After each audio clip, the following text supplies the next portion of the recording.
Sir আপনার তুমি এইখানে সোনিয়া তুমি এইখানে তুমি এইখানে আরে কি ও পার্সেলটা নিয়ে আসছো কেমন আছো তুমি স্যার শোনো এটা কিন্তু তোমার জন্য আমার আনন্দ বুঝতে পারছো কি দরকার ছিল এইসবের? আশ্চর্য তুমি তো জানো তোমাকে আমার 2-4 দিন পর পর কিছু না দিতে পারলে আমার ভালো লাগে দিতে আমার কিছু ভালো লাগে বুঝতে পারছো তুমি স্যার যদি কিছু মনে না করেন একটা কথা জিজ্ঞেস করতাম না মানে স্যার আমি তো এর আগে আপনার এখানে ডেলিভারি দিতে অনেকবারই আসছি কিন্তু এই ম্যাডামকে তো এর আগে কখনো দেখিনি এই ম্যাডাম কে কি হয় আপনার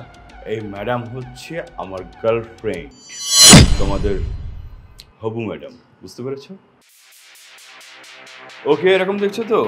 ওর বাসায় কিন্তু কেউ ওয়েস্টার্ন পছন্দ করে না ওই জন্য বাসায় শাড়ি টাড়ি পরে থাকে আমার এখানে যখন আসে তখন একটু ওয়েস্টার্ন ড্রেস পরে আর আমিও চাই যে আমার বাসায় সবসময় ওয়েস্টার্ন পরে থাকুক আর আমাদের বিয়ের পর তো ও আরও মডার্ন হয় বুঝতে পারছো আচ্ছা ভালো কথা তোমার টিপসটা দেওয়া হয়নি এটা রাখো থ্যাংক ইউ স্যার আচ্ছা একটা কথা বলো তো তুমি ওই টিপসের টাকা দিয়ে কী করো আমি আমার বউকে খুব ভালোবাসি আর আমার বউ গিফট পেতে খুব ভালোবাসে তাই আমি প্রায় ভালো টিপস পেলে আমার বউয়ের জন্য বিভিন্ন কিছু নিয়ে যাই ধরুন না ছোট ছোট চুড়ি কানের দুল নেল পলিশ আর স্যার যেদিন ভালো টিপস পাই সেদিন আমার ওয়াইফের জন্য আমি শাড়ি নিয়ে যেতাম করতাম কেন বলছো মানে এখন করো না না স্যার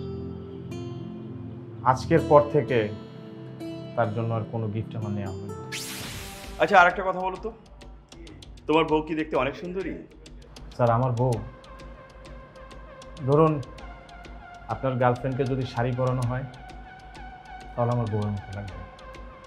আবার আমার বউকে যদি ওয়েস্টার্ন ড্রেস পরানো হয় তাহলে আপনার এই গার্লফ্রেন্ডের মতো লাগবে ও তার মানে তোমার ওয়াইফকে যদি ওয়েস্টার্ন ড্রেস পরানো হয় দেখতে আবার গার্লফ্রেন্ডের মতোই লাগবে মানে তোমার ওয়াইফ আমার গার্লফ্রেন্ড হয়ে যাবে এই আমি কিন্তু মজা করছি আবার সিরিয়াসলি নিও না হ্যাঁ এই শোনো তুমি দরজাটা লাগিয়ে আসো আমি গেলাম হ্যাঁ সরি প্লিজ দেখো তুমি না আমাকে ভুল বুঝো না আমি যা করেছি বিশ্বাস করো আমাদের সংসারের জন্য করেছি আমাদের সংসারের ভালোর জন্য করেছি আমাদের সংসারের জন্য কোনো অভাব অনটন না থাকে তোমার উপর যেন প্রেশার কম পড়ে সেই জন্য আমি এই পথটা বেছে নিয়েছি প্লিজ আচ্ছা তুমি কি বলতে পারবা আমার এই সাধ্যের মধ্যে কখন আমি তোমার কষ্টে রাখছি আমার তো মনে পড়ে না কিন্তু তুমি আমার সাথে এটা কি করলা তুমি আমার সাথে চিট করছো আমি তোমার জন্য কত কষ্ট করি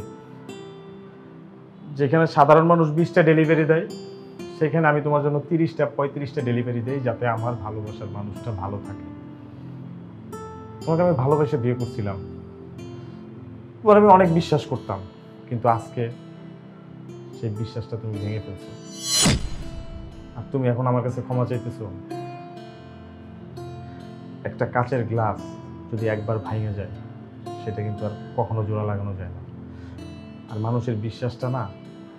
সেই কাচের গ্লাসের মতো যদি একবার ভেঙে যায় সেটা কখনো জোড়া লাগানো সম্ভব না তাছাড়া তুমি তো আমার থেকে বেটার কাউকে পাইছো যেটা তুমি আগে থেকেই চাইতে তুমি আগে থেকেই চাইতা লাক্সারিয়াস জীবন এসি রুমে থাকবা গাড়িতে ঘুরবা ভালো ভালো খাবার খাবা দেশের বাইরে ঘুরতে যাবা কিন্তু এর কোনোটাই তো আমি তোমাকে দিতে পারি নাই আমাকে তো তুমি ছাইরা যাবাই এটাই স্বাভাবিক ভালো থাকো তুমি তোমার সুগার ব্রাদারকে নিয়ে আসি